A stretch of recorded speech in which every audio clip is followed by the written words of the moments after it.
better see you there. If we don't... The farmer and the cowhand will not be friends.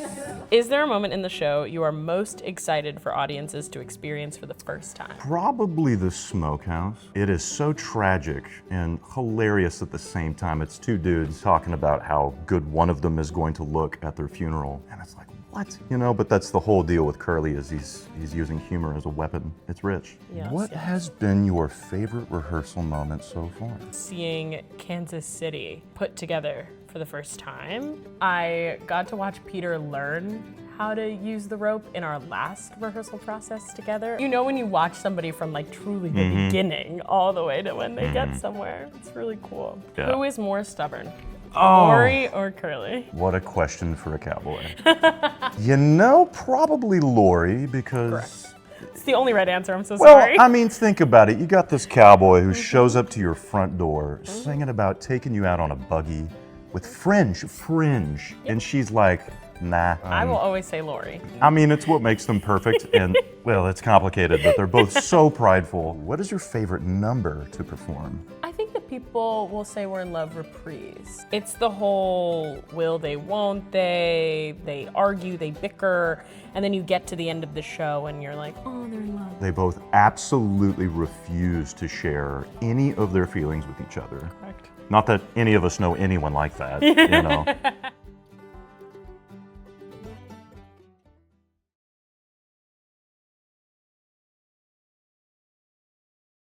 I'm Shereen Pimentel, and I am playing Lori Williams in Oklahoma. Hi, I'm Michael Adams, and I'm singing Curly in Oklahoma. I think everybody comes to Oklahoma expecting the iconic choreography, the dance numbers, famous singing, you know, Oklahoma, where the, you know, I think we're really trying to dig underneath that and bring the human story, the human suffering, fear, identity, who these people are, the conflict, even the division. You know, we look back at that time in history and we often think of farmers and cowboys as being kind of the same types of people, but they have qualms and quibbles. So we're really trying to be very thought-provoking and have the audience walk away with some questions.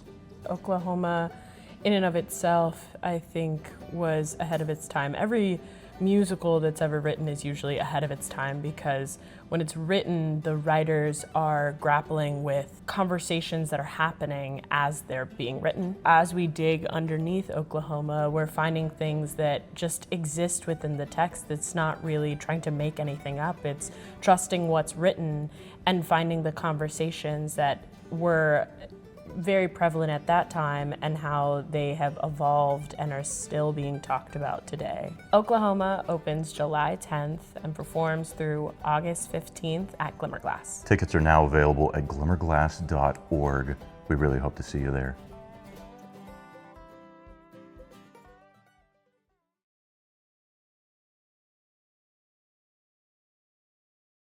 What song do you think reveals the most about Lori as a character? When she does, people will say, we're in love the first time with you. That's as vulnerable as Lori gets. She has so many moments of being stubborn and being strong-willed and holding her own that I think it's one of the rare times that you actually get Lori stripped down. It's deep.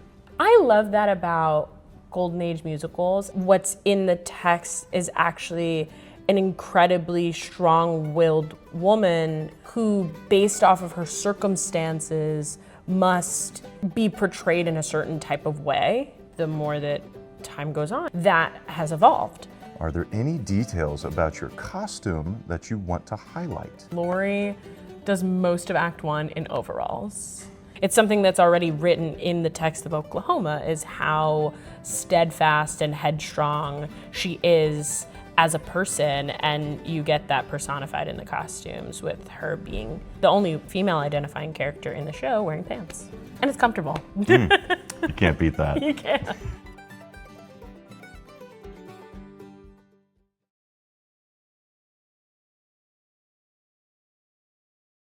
I've had to learn how to rope trick for the first time in my life. I've never touched a trick rope before. When I got the offer, Eric Schoenvogel, the associate director, gave it to me. And ever since, I have just been drilling different skills. Got some over the head, I got some flat loop, I can jump in, I can jump out. I'm learning how to lasso objects. If you told me a couple years ago that this would be one of my skills, I would be completely surprised. This is not a journey I ever saw for myself, being a trick roper, but I'm really happy that I've gotten the chance to discover this new skill and work on it.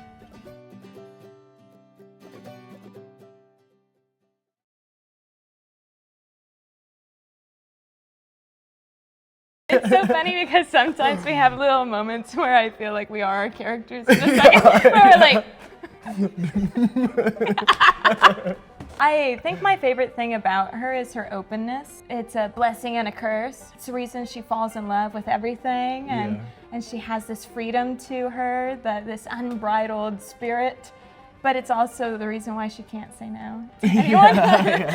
Will's a farmhand. He's on the land all day. I think that makes him very grounded. I think there's also a level of excitement and vigor to him. Like, he's a competitive steel roper. He likes excitement, and I think there's a level of vitality. And then on top of that, I think there's like kind of a wide-eyed naivety and openness, similar to what you were saying about Ado Annie. Those three kind of levels on top of each other make Will who he is on a physical level. I would say that she's trying to get a lot of thoughts across, right? And so rhythm plays a really big part in it. Comedy has timing in it. And so it's really fun to get to dive into that. How do I want to play with the rhythm here? Do I want to keep the rhythm straight here, right? And like each different variation will have a completely different impact. Exactly. I think they keep finding their way back to each other because they've known each other their whole lives, right? They know each other so completely. And I think that that's a really beautiful thing, to be known so well, right?